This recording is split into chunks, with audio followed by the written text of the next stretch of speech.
एका बंगाली कारागिराला संमोहनाद्वारे संमोहित करून तसंच त्याला बोलण्यात गुंतवून दोघा भामट्यांनी या बंगाली कारागिराकडील 30 तोळे सोन्याचे दागिने पळवून नेले। कोल्हापुरातील भाऊसिंगजी रोडवर घडलेल्या या घटनेची नोंद जुना राजवाडा पोलीस ठाण्यात झाली आहे। परिसरातील सीसीटीव्ही कॅमेऱ्यामध्ये दागिने चोरून नेणारे दोघे चोरटे कैद झाले असून पोलिसांनी या चोरट्यांचा तपास सुरू केलाय। एका बंगाली कारागिराला संमोहनाद्वारे संमोहित करून तसंच त्याला बोलण्यात गुंतवून दोघा भामट्यांनी या बंगाली कारागिराकडील 30 तोळे सोन्याचे दागिने पळवून नेले। मूळचे पश्चिम बंगाल इथले समीर पात्रा हे बंगाली कारागीर असून गेल्या 17 वर्षांपासून ते कोल्हापुरातील दुधाळी इथल्या पानारी मळ्यात राहतात।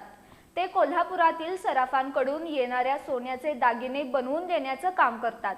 गुरुवारी सायंकाळच्या सुमाराला समीर पात्रा यांचा मुलगा शुभोदीप पात्रा हा भेंडे गल्ली इथल्या गणपती मंदिर जवळील एका दुकानात सोन्याचे साज देण्यासाठी जात होता। त्यावेळी त्याला बंगाली भाषेत बोलणाऱ्या एका तरुणानं अडवून बाजूला नेलं।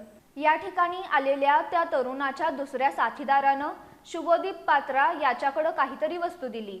या दरम्यान तो तरुण आणि त्याच्या साथीदारानं संमोहनाद्वारे शुभोदीप पात्रा याला संमोहित करून बोलण्यात गुंतवलं। बोलता बोलता त्या दोघांनी शुभोदीप पात्रा याच्याकडील 30 तोळ्यांचे दागिने असलेली बॅग काढून घेतली। दागिन्यांची बॅग घेतल्यानंतर बघता बघता त्या दोघांनी काही क्षणात तिथून पलायन केलं।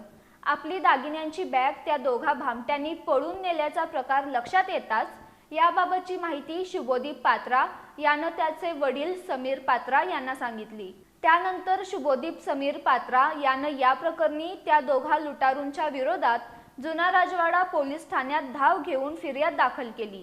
शुभोदीप पात्रा याच्याकडील दागिन्यांची बॅग पळवून नेणारे दोघे भामटे हे या परिसरातील सीसीटीव्हीच्या कॅमेऱ्यात कैद झाले आहेत। त्यानुसार पोलिसांनी या दोघा चोरट्यांचा तपास सुरू केला आहे। वर्दळीच्या ठिकाणी घडलेल्या या घटनेमुळे सराफ व्यावसायिकांसह नागरिकांत भीतीचं वातावरण पसरलंय।